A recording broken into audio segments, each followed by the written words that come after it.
തീർച്ചയായിട്ടും നമ്മൾ എന്ത് ചെയ്യണമെന്ന് അറിയാം, നമ്മളെപ്പോഴും നമ്മൾ രോഗിയാക്കുന്നത് നമ്മുടെ ശരീരത്തിലെ അണുക്കളോ അല്ലെങ്കിൽ നമ്മുടെ ജീവിതശൈലിയോ ഒന്നും ആയിരിക്കില്ല പലപ്പോഴും.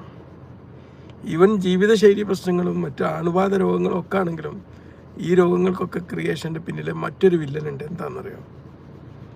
എന്തായിരിക്കും അത്? അത് നമ്മുടെ ചിന്തകളാണ്. നമ്മുടെ ചിന്തകളാണ്.